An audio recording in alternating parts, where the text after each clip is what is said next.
नमस्कार। आज हम करेंगे बीसल देव रासो। ठीक है, ये भी रासो परंपरा का एक ग्रंथ है।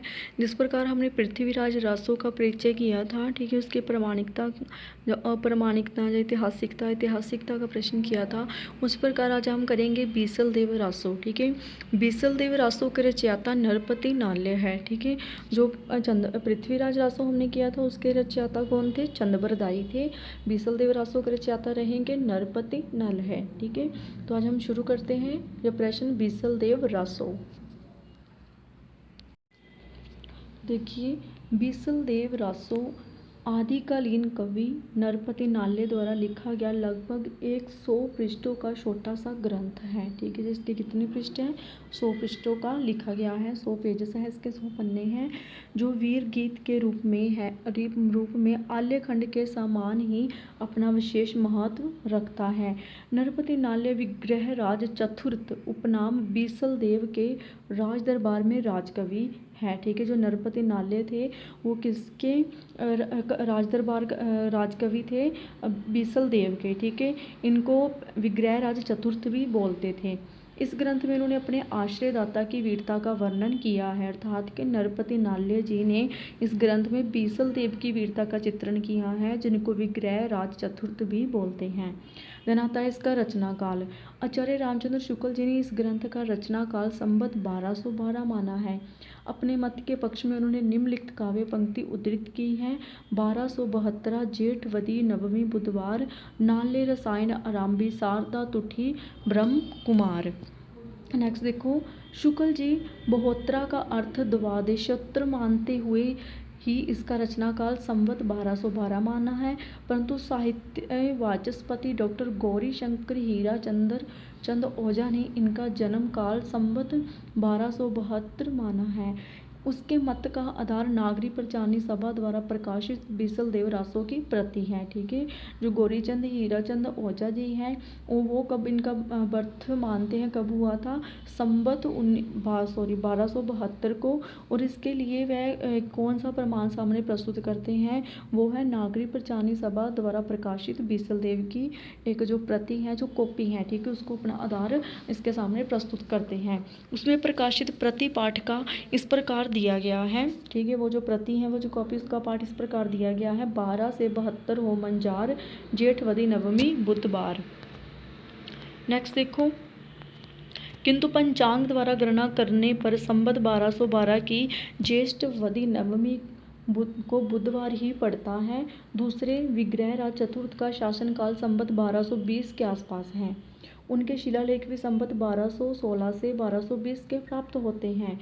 तो अतः आचार्य रामचंद्र शुक्ल के अनुसार बीसल देव रासो की कथा 4 खंडों में विभाजित है, लगभग 2000 चरणों में समाप्त हुई है। इसकी कथा का सार निम्नलिखित दिया है। ठीक है, खंड 1 में आता है मालवा के भोज परमार की पुत्री राजमती से सांबर के बीसल देव का विवाह होना। ठीक है, जो खंड 2 है उसमें है बीसल देव का राजमती से रूठ कर उड़ीसा की ओर प्रस्थान करना तथा वहाँ 1 वर्ष तक रहना। ठीक है, जो दूसरा खंड है उसमें क्या होता है कि बीसल देव अपनी रानी राजमती से रूठ जाते हैं और उड़ीसा चले जाते हैं और वहाँ 1 वर्ष तक रहते हैं। नेक्स्ट आता है खंड 3 कि राजमती का विवाह वर्णन तथा बीसल देव का उड़ीसा से लौटना। ठीक है, जो बीसल देव हैं तीसरे खंड में वापस आ जाते हैं। लास्ट आता है खंड 4 बोझ का अपनी पुत्री को अपने घर लिवा ले जाना तथा बीसल देव का वहां जाकर राजमती को फिर चित्तौड़ लाना। ठीक है, ये सारी क्या है, एक प्रेम कथा भी है इसमें और उसके वीरतापूर्ण चित्रण भी इसमें किया गया है बीसल देव रासों में। नेक्स्ट देखो कि इतिहासकारों में बीसल देव के समय को लेकर काफ़ी मतभेद हैं। कुछ विद्वान इन्हें विग्रह राज तृतीय मानते हैं तो कुछ चतुर्थ।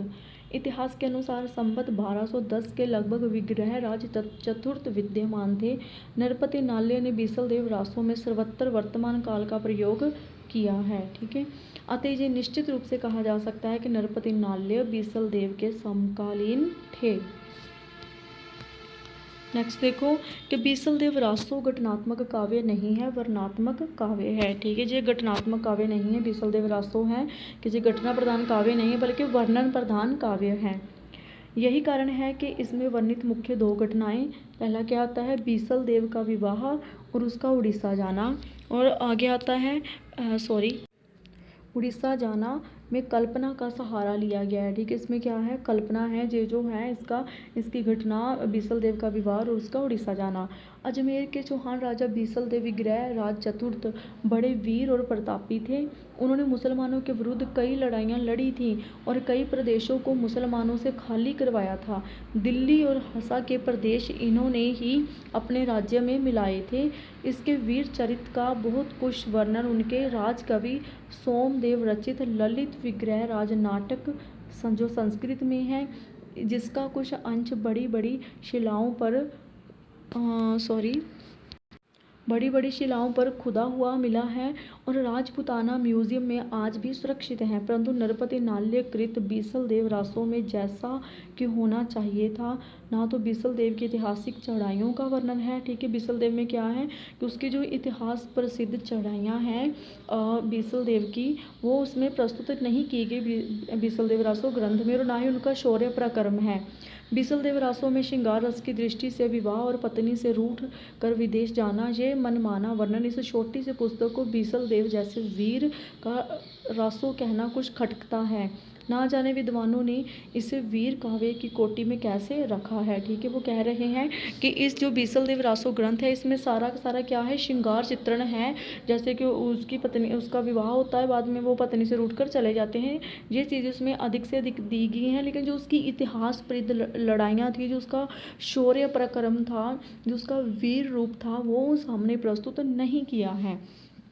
ना जाने विद्वानों ने इसे क्या कहते हैं कि फिर वीरों की कोटि में कैसे रख दिया है। किंतु जब हम देखते हैं कि ये कोई काव्य ग्रंथ नहीं है, केवल गाने के लिए रचा गया है, तो बहुत कुछ समाधान हो जाता है। ठीक है, फिर बाद में कहते हैं कि ये एक काव्य ग्रंथ नहीं है, कविता का ग्रंथ नहीं है, इसमें क्या है, केवल गाने के लिए ये रचा गया है, सॉन्ग के लिए, म्यूजिक के लिए इसको रचा गया था। नेक्स्ट देखो कि बीसल देव रासों की भाषा अब आ जाती है। भाषा किस प्रकार की थी इसकी। ठीक है, को आप पॉइंट बना सकते हैं अपने लिए, इसकी भाषा। ठीक है, बीसल देव रासों की भाषा पर विचार करते हुए आचार्य रामचंद्र शुक्ल जी इसकी भाषा राजस्थानी मानते हैं। बीच बीच में साहित्यिक पिंगल भाषा का भी प्रयोग देखने को मिलता है। जो रचना गाने के लिए लिखी गई थी, इसलिए संभव है कि इसकी भाषा में समय अनुसार हेर बदल होता आया हो। इसमें फारसी, अरबी और तुर्की शब्दों का कहीं कहीं प्रयोग देखने को मिलता है। नेक्स्ट आता है साहित्यिक दृष्टि से देखो तो इस ग्रंथ में वीर और श्रृंगार रस का मेल है। ठीक है, इसमें दोनों क्या चीज़ें आ जाती हैं, वीर भी है और श्रृंगार है। किस दृष्टि से अगर हम देखेंगे, साहित्य की दृष्टि से, लिटरेचर के रूप में अगर हम इसको देखेंगे, किंतु श्रृंगार रस की प्रधानता, लेकिन प्रधानता किस चीज़ की आती है, फिर श्रृंगार की। ठीक है, वही संजोग विजोग पक्ष जो इसमें रहते हैं, विवाह होता है, छोड़कर चले जाते हैं, बाद में रूठ कर चले जाते हैं अपनी पत्नी को, वो श्रृंगारिकता के अंडर आ जाता है। कवि ने संजोग और विजोग के गीत ही अधिक गाए हैं। श्रृंगार रस के अधिकाई के कारण कुछ विद्वान बीसल देव रासों को वीर रस, वीर गीतों की संज्ञा देते हुए संकोच करते हैं। हाँ, इतना अवश्य है कि वीरों के जीवन से संबंधित होने के कारण इस रचना को वीर गाथा काल में ही रखा जाना चाहिए। बीसल देव रासों की भाषा की रूपरेखा जो परख है, वो निम्नलिखित उदाहरणों से हो जाएगी। प्रणवा चाल्यो बीसल राय, चारुस्या साहुलिया बोलाए, जान तणी साजस करियड़, जिरह रंगावली पहरिज्यो टोप। ठीक है, नेक्स्ट आता है ह्याऊ परसारियो बीसल राव, आवी सयल अंतोवरी राव, रूप अपूर्व पैश्योई, इसी अस्त्री नहीं संबल संसार, अतिरंग स्वामी सो मिली राती, बेटी राजा बोझ की। नेक्स्ट है कड़वा बोलना बोलियो नारी, तून तो मोह लेसी चित्त बिसार, जीव न जीव वियोग्यनो दव का दादा, कुपली मिलहाई, जीव का दादा ना पिंगूरी, नाले कही सणी जाई सब कोई।